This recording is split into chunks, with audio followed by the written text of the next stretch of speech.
어제 드루킹 사건 첫 재판이 있었습니다.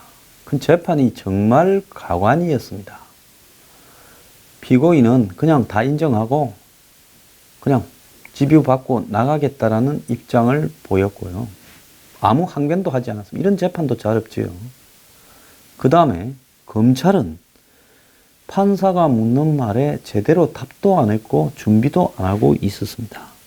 재판장이 검사한테 수차례 준비 부족을 이야기하다가 15분 만에 끝났습니다. 판사가 검사한테 매크로가 어떤 거냐고 설명하라 하니 검사가 더듬더듬 하더만은 수사 중에 있어서 나중에 이야기했고, 드루킹 변호사가 손으로 클릭하는 것과 차이가 없는데 일일이 하려니까 힘드니 그냥 빨리 하기 위해서 쓴 프로그램이다 이랬고, 검찰은 범죄 사실에 대한 증거 목록조차 제출하지 못해서 다음 재판 일자를 한 달 뒤에 잡아달라고 이야기를 했고 재판이 끝나버렸습니다. 자, 드루킹 측은 이 평소 재판에서 피고인 측하고 이 검찰의 사이에서 피고인이 다 혐의를 인정하면 후딱 끝나버리지 않습니까? 그러니까 어제 후딱 끝내려고 내 잘못한 거 맞다. 기소 내용은 다 내 잘못이다고 그냥 그렇게 말을 해버렸어요. 그래서 드루킹은 혐의 인정하고 빨리 풀려나려고 하는 것이고, 그래서 혐의를 전부 다 인정한다고 본인과 변호인이 이야기를 했어요. 그래서 이 혐의로 최고형을 받아도 집행유예라는 겁니다. 자, 그럼 여기서 하나 물어보고 싶은 게, 최고형이 집행유예인 사람을 뭐 때문에 긴급 체포를 하고 생쇼를 했습니까? 구속시키고요. 통상적으로 최고형이 집행유예인 사람을 긴급 체포하고 구속영장을 발부하고 하는 일이 있습니까? 자, 드루킹 측의 변호인은 이런 부분을 항의하지도 않고, 검사가 왜 나중에 자료가 더 필요하다고 하면서 재판을 지연시키냐고 공격을 했고, 판사도 납득이 안 된다. 어떻게 압수물 목록을 아직도 준비 못했다란 말이냐라고 이야기를 하고, 그래서 판사가 5월 16일 날 다시 재판을 열기로 했고, 한 법조인은 이걸 보고 드루킹이 풀려난 상태에서 이 한 건 네이버의 댓글 조작만 인정하고 나머지는 그냥 꼬리를 자르려고 하는 것 같고, 수사당국은 여기에 대한 대응책이 없는 것 같아 이야기를 하고, 통상적으로 재판은 검찰이 수사와 관련한 증거 목록을 전부 재판부에 제출하고 재판을 하는데, 이번에는 왜 이렇게 넉장 수사를 하고 무성의한 수사를 하느냐. 더 나아가서 이 압수수색도 신속히 하지 않아 가지고 지금 뒤늦게서 필요한 것 찾는다고 흉내만 내고 있느냐. 이렇게 의혹이 제기되었습니다. 검찰은 경찰이 수사를 하는데 자료 내놔라 하니 3주째 안 주는데 어떡하냐. 이렇게 이야기합니다. 지금 시간 끌기죠. 4월 27일까지 시간 끄면 남북 정상회담 때문에 묻힐 거고, 좀 더 시간 끌어서 6월 13일 날 지자체 선거에 압승하면 이제 다 끝나버릴 거고, 앞으로 뭐 그 사이에 미북 정상회담이니 무슨 뭐 3자 회담이니 어쩌니 이러되면 이제 이 사건은 시간이 좀 지나면 관심이 없는 쪽으로 만들어 가기 위해서 드루킹한테는 집유로 풀어줄 거니 입 좀 다물고 그냥 혐의 인정해라. 그리고 지금 빨리 끝내면 어떻게 되겠어요? 야당이 저거 풀어줬잖아. 봐 짜고 치는 거다 할 거니까 재판을 적어도 한 두세 달은 끌기 위해서 경찰은 슬슬 수사하는 둥 마는 둥 하고, 검찰은 경찰이 안 주니 어떡하냐 하고 그냥 재판부에다가 우리도 자료가 없으니 증거 목록도 못 내는 거다 하고 일부러 바보 흉내를 내고 있는 거예요. 그러면서 이 재판은 그냥 한정없이 시간만 이렇게 소모하다가 그냥 일정하게 이제 국민의 관심이 없어지고 정당들이 의혹이 상실된 시점에서는 내보내주겠지요. 자, 그런데 지금 김경수를 경찰이 4일날 오라 했다는데 3일 현재 경찰은 김경수한테 대한 통신 내역이나 계좌 추적 압수수색 영장을 검찰에 다시 신청하지도 않았다는 겁니다. 한 일주일 전쯤에 신청했다가 기각됐죠. 그러면 다시 해야 되는데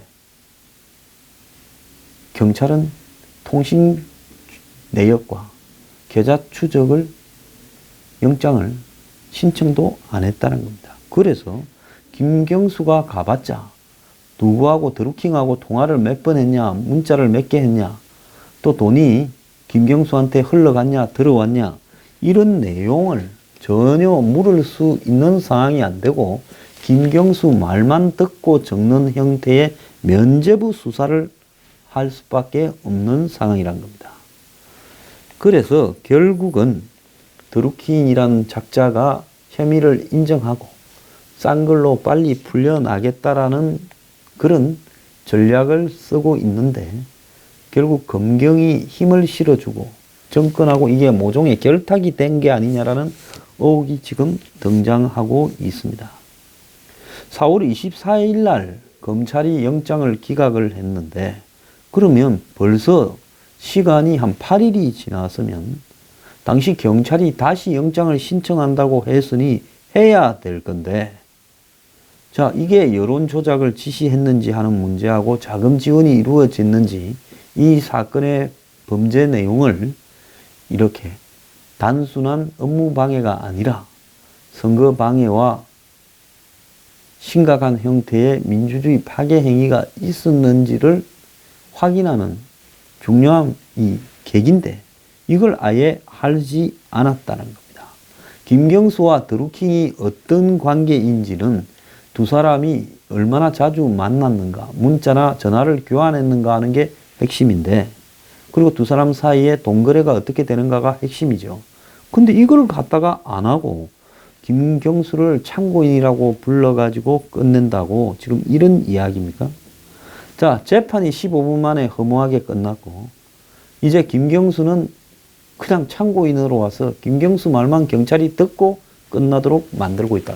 이런 짓거리를 하는데 언론들이 이 사태를 제대로 보도하지 않아요. 지금 검경이 하는 짓거리나 재판 돌아가는 꼬라지나 드루킹의 태도나 김경수 조사하는 내용을 보면 이것이 얼마나 조직적으로 권력이 이 사안을 감추려고 하는가 하는 것이 보여지는 건데 이제 언론이 전부 대가리를 팍 숙이고 그냥 정권 눈치 보기만 열중하고 있는 겁니다. 이래 가지고 야 무슨 뭐 드루킹 재판이 무슨 진실 규명이 되겠습니까? 오늘 이 도 변호사하고 윤 변호사라고 청와대 행정관으로 추천되고 오사카 총영사로 추천된 두 사람이 아침에 경찰에 함께 출두했다는 거예요. 자, 그런데 경찰이 이 두 사람을 불러가지고 형식적으로 그냥 물어보는 거죠. 김경수 오기 전에 이 두 사람은 아무런 처벌도 안 받을 겁니다. 근데 이 두 변호사는 드루킹의 핵심 법률 참모 역할을 했고 드루킹 댓글팀 운영 및 증거인멸에도 관여한 의혹이 제기되고 자, 그 다음에 이 경찰은 증거인멸이 드러나면 구속영장도 신청한다는데 과연 그렇게 할까요? 이 두 사람을 신청하면 이 두 사람은 그래도 변호사인데 만만치 않을 건데 그렇게 할 수 있을까요? 자, 도 변호사는 경공모에서 필명 아보카로 활동하는 고위 등급 회원이고 윤 변호사도 삶의 축제라는 필명으로 경공모에서 활동해온 핵심 회원이라고 합니다.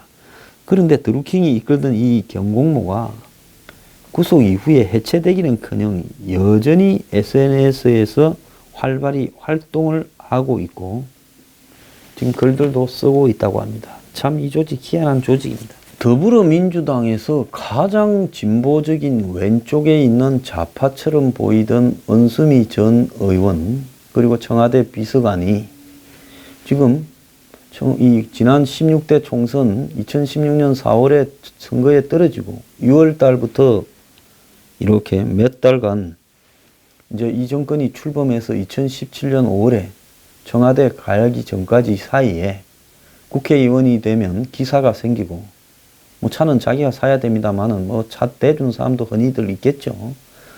그런데 이제 국회의원 떨어졌다고 차가 없으니 그 이전에 은수미가 지역구에 출마하려고 하던 북콘서트 행사 등을 도왔다고 하는 이 조폭 행동대장 출신의 조폭 사업가, 중국 폰을 한국에 갖고 와서 파는 역할을 했다잖아요. 근데 이 사람이 뭡니까? 이 인터넷 도박을 하다가 이제 탈세 등의 혐의로 구속이 됐지요.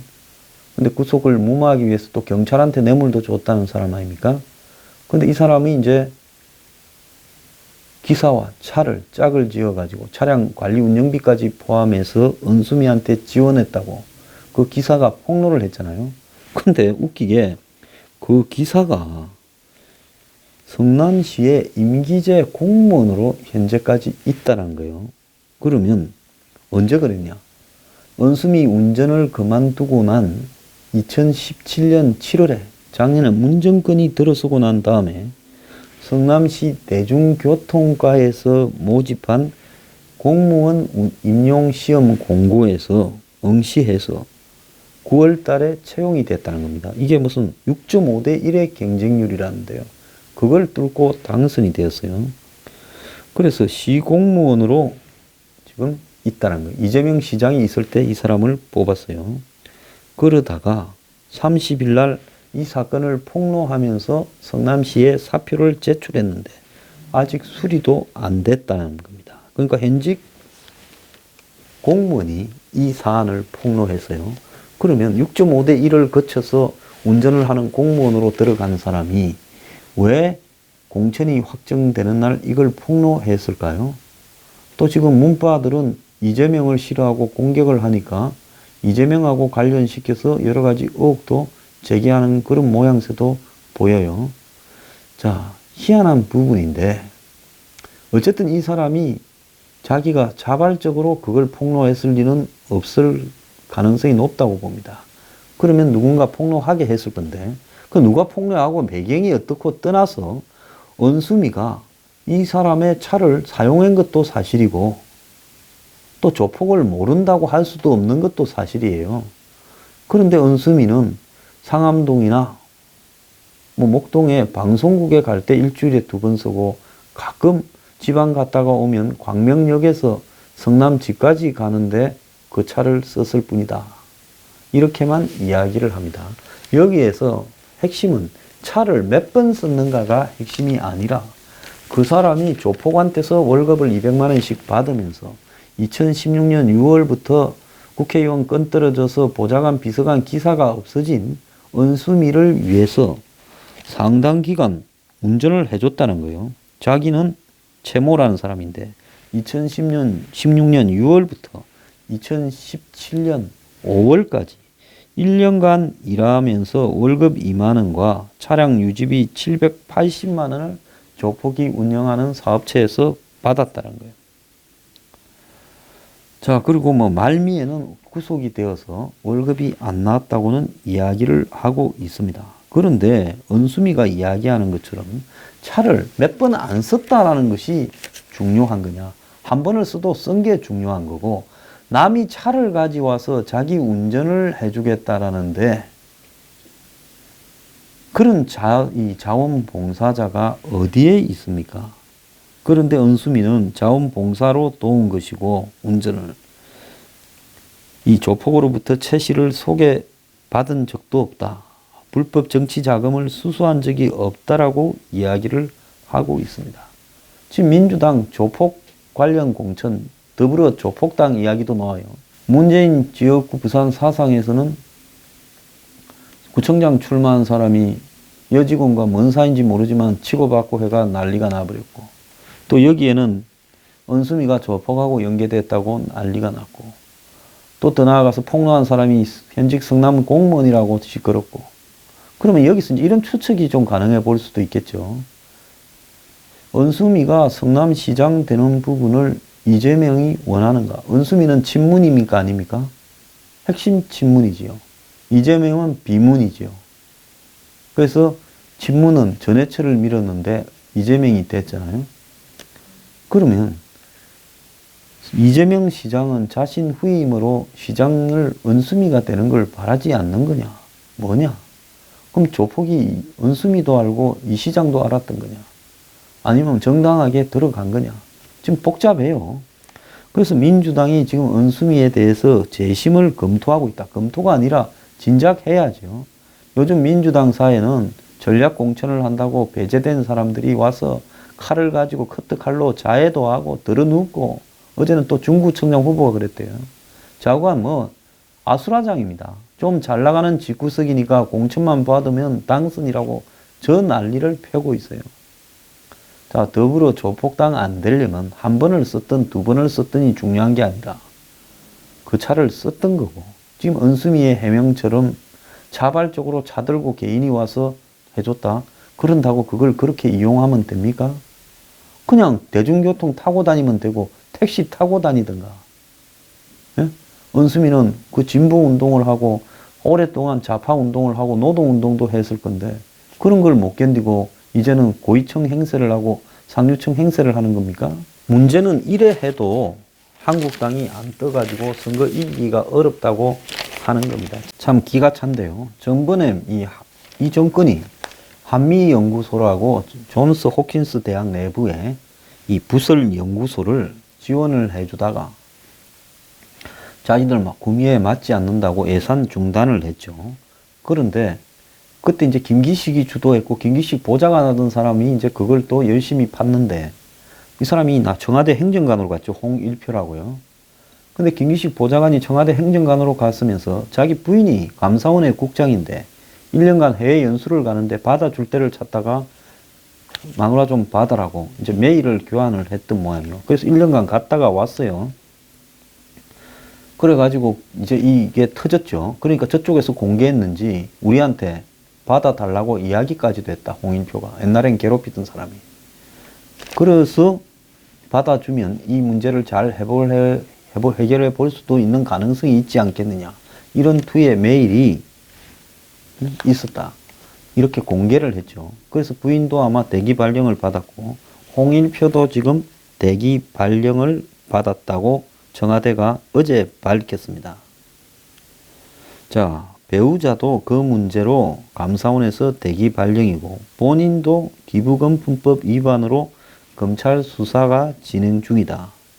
이런 상황에서 계속 근무할 수 없으니 대기 발령 조치를 했고 혐의가 없으면 복귀할 수 있다는데 이걸 혐의가 없다고 하면 이건 정부가 아니죠. 홍 행정관 부인이 감사원의 장모 국장인데 한미연구소에 방문연구원을 신청하면서 남편을 통해 김기식과 연구소 간의 불편한 관계를 해결해 줄 수 있다라는 이메일을 보낸 게 지금 공개가 됐지요.